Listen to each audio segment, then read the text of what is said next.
요즘 거리를 걸어보셨나요?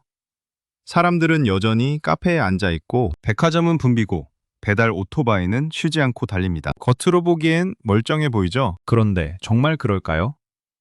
진실은 전혀 다릅니다. 지금 이 순간 한국 경제는 조용히 그러나 확실하게 무너지고 있습니다.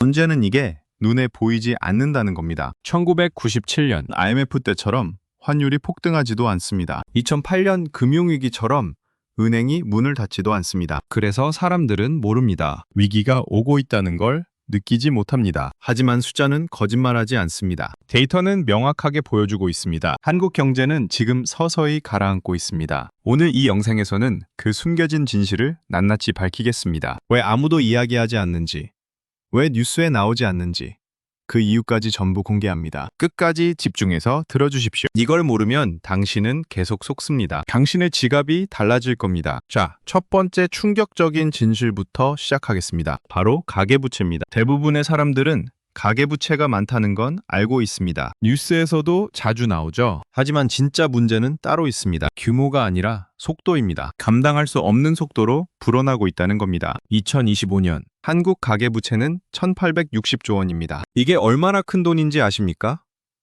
한국 GDP의 100%가 넘습니다. 1년 동안 나라 전체가 버는 돈보다 많은 빚을 지고 있다는 뜻입니다. 세계에서 이 정도 비율을 가진 나라는 스위스하고 한국뿐입니다. 그런데 스위스는 부자 나라입니다. 1인당 GDP가 9만 달러입니다. 한국은 3만 5천 달러입니다. 절반도 안 됩니다.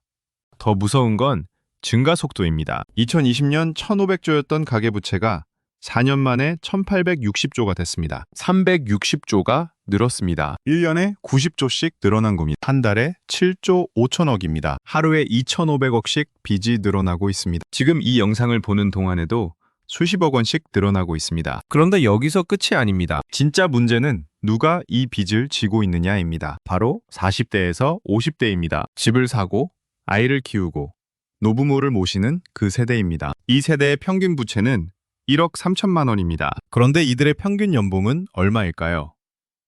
5천만 원입니다. 연봉의 2.6배를 빚으로 지고 있습니다. 48세 직장인 김대리를 예로 들어보겠습니다. 김대리는 2022년에 서울 강서구에 10억짜리 아파트를 샀습니다. 대출은 7억입니다. 금리는 3.7%였습니다. 한 달 이자가 210만 원이었습니다. 김대리, 월급은 450만 원입니다. 이자만 내고 나면 240만 원이 남습니다. 여기서 관리비, 통신비, 식비, 교육비를 빼면 남는 게 없습니다. 그런데 지금은 어떻게 됐을까요?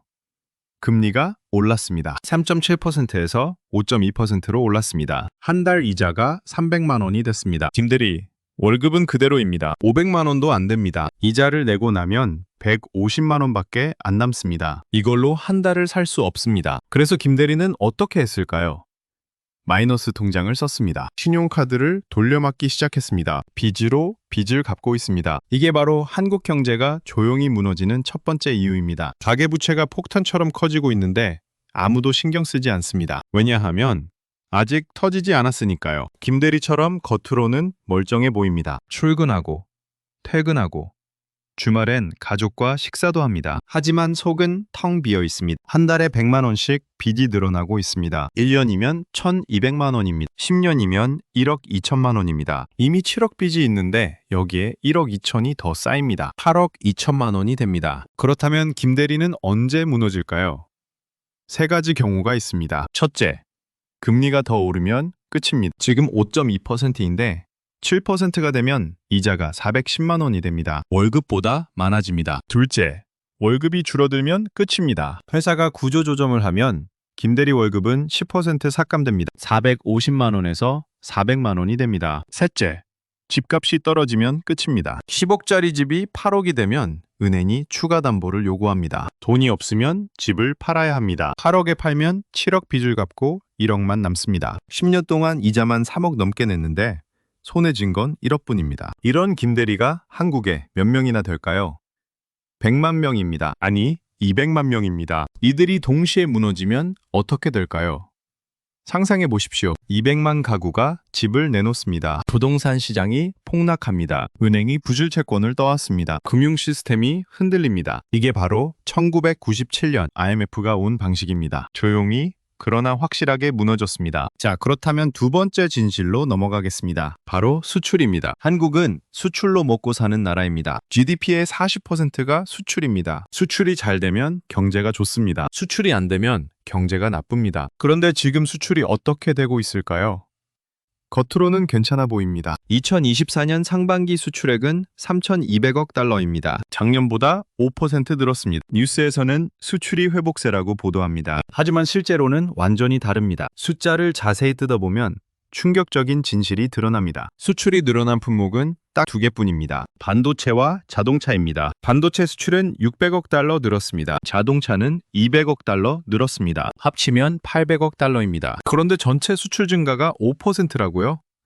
계산이 안 맞습니다. 왜냐하면 나머지는 전부 줄었기 때문입니다. 화학제품 수출은 10% 감소했습니다. 철강은 15% 감소했습니다. 섬유는 20% 감소했습니다. 기계류는 8% 감소했습니다. 전자제품은 3% 감소했습니다. 이게 무슨 뜻일까요?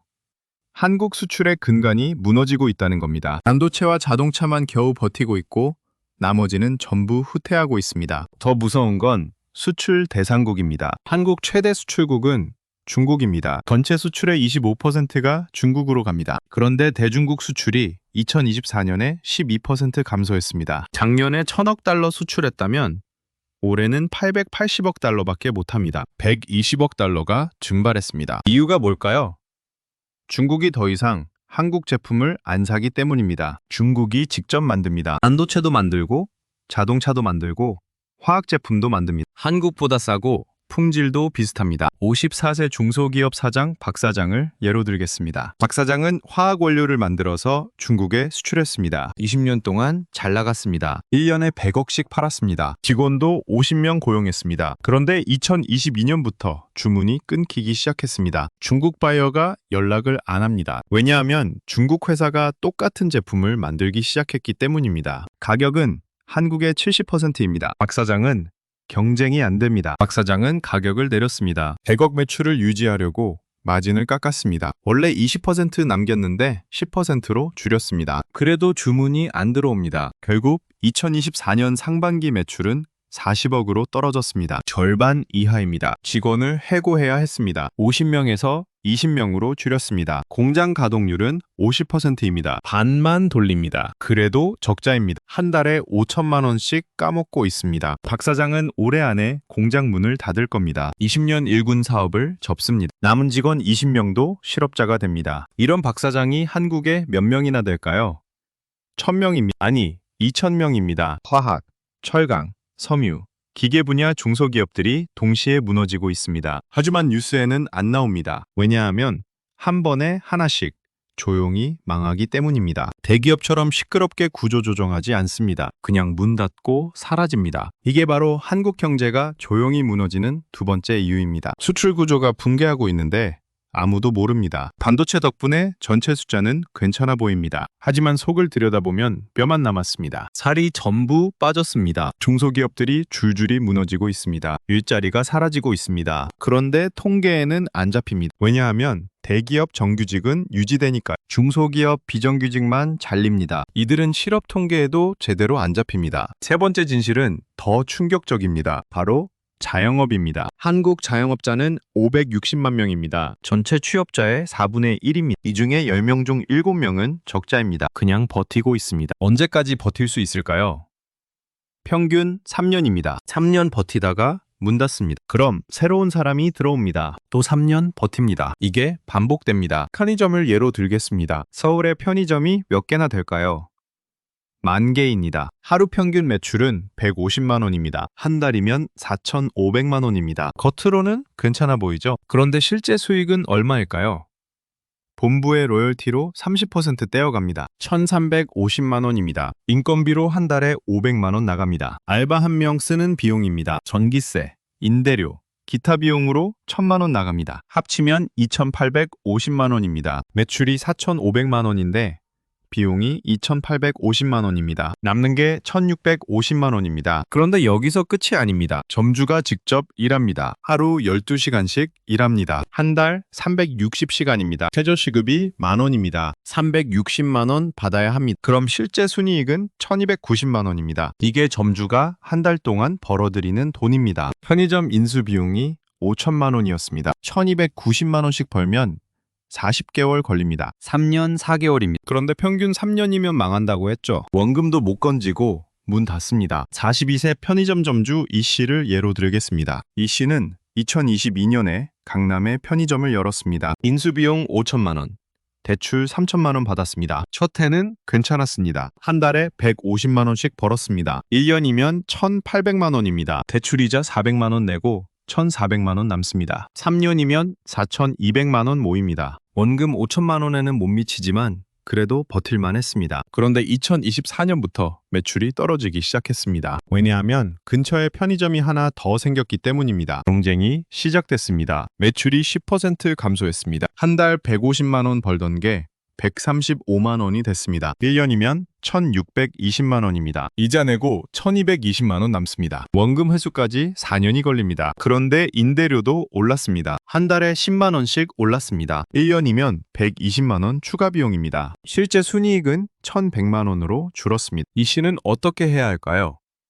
두 가지 선택지가 있습니다. 첫째, 그냥 버팁니다. 5년, 7년 버티면 원금을 건질 수 있습니다. 하지만 그동안 하루 12시간씩 일해야 합니다. 주말도 없습니다. 명절도 없습니다. 5년 동안 월급 1,100만 원 받으면서 노예처럼 일합니다. 둘째, 지금 접습니다. 손해를 보더라도 빨리 정리합니다. 3천만 원 손해보고 다시 시작합니다. 대부분은 첫째를 선택합니다. 왜냐하면 이미 투자한 돈이 아깝기 때문입니다. 심리학에서는 이걸 매몰 비용의 오류라고 부릅니다. 이미 쓴 돈 때문에 계속 잘못된 선택을 반복하는 겁니다. 결국 5년, 7년 버티다가 완전히 탈진해서 문 닫습니다. 그때는 원금도 못 건지고 건강도 망가지고 빚만 남습니다. 이런 이씨가 한국에 몇 명이나 될까요?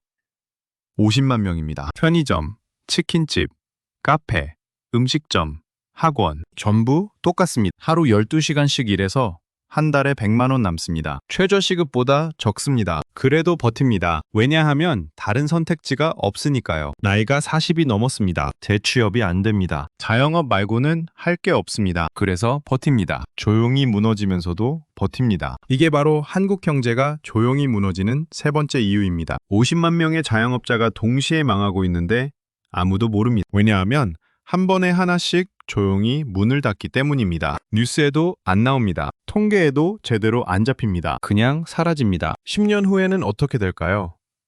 자영업자가 560만 명에서 300만 명으로 줄어듭니다. 260만 명이 사라집니다. 이들은 어디로 갈까요? 실업자가 됩니다. 아니면 최저임금 알바로 전락합니다. 네 번째 진실은 부동산입니다. 서울 강남 일부 지역만 오르고 있습니다. 나머지는 전부 떨어지거나 정체입니다. 양극화입니다. 부자는 더 부자가 되고 서민은 더 가난해집니다. 강남에 집 가진 사람은 자산이 늘어납니다. 강북이나 경기도에 집 가진 사람은 자산이 줄어듭니다. 지방에 집 가진 사람은 더 심각합니다. 10%씩 빠집니다. 1년에 3천만 원씩 손해입니다. 10년이면 3억입니다. 3억짜리 집이 거의 제로가 됩니다. 지방 아파트는 수요가 없습니다. 젊은이들은 서울로 갑니다. 노인만 남습니다. 노인은 집을 안 삽니다. 이들의 자산은 매년 10%씩 증발하고 있습니다. 하지만 뉴스에는 안 나옵니다. 왜냐면 서울 강남 집값만 보도하니까. 강남은 오르니까 전체적으로 괜찮아 보입니다. 하지만 실제로는 100만 명이 조용히 망하고 있습니다. 이게 바로 한국 경제가 조용히 무너지는 네 번째 이유입니다. 부동산 양극화가 심화되고 있는데 강남만 보고 판단하니까요. 하지만 강남은 한국 인구의 5%입니다. 나머지 95%는 자산이 줄어들고 있습니다. 이게 지속되면 어떻게 될까요?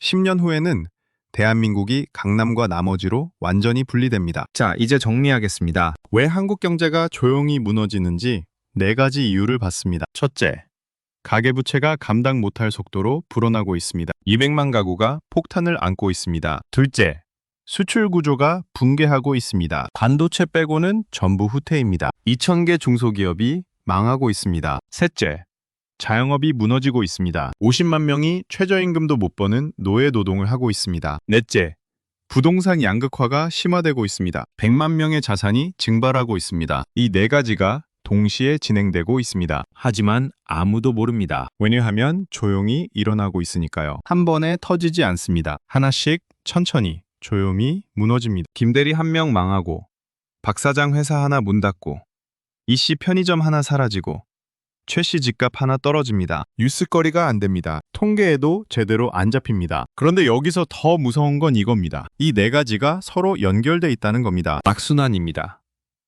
가계부채가 늘어나면 소비가 줄어듭니다. 소비가 줄어들면 기업 매출이 감소합니다. 매출이 감소하면 일자리가 사라집니다. 일자리가 사라지면 소득이 줄어듭니다. 소득이 줄어들면 빚을 못 갚습니다. 빚을 못 갚으면 집을 팔아야 합니다. 집을 팔면 집값이 떨어집니다. 집값이 떨어지면 자산이 줄어듭니다. 자산이 줄어들면 소비가 더 줄어듭니다. 이게 반복됩니다. 지금은 초기 단계입니다. 아직 티가 안 납니다. 하지만 1년, 2년 지나면 본격적으로 터지기 시작합니다. 3년 후에는 누가 봐도 위기라는 걸 알게 됩니다. 하지만 그때는 이미 늦습니다. 준비할 시간이 없습니다. 1997년 IMF 때도 똑같았습니다. 1996년까지는 괜찮아 보였습니다. 1997년 상반기까지도 문제없어 보였습니다. 하지만 11월에 터졌습니다. 갑자기 온 것처럼 보였지만 실제로는 5년 전부터 조용히 무너지고 있었습니다. 그렇다면 우리는 어떻게 해야 할까요?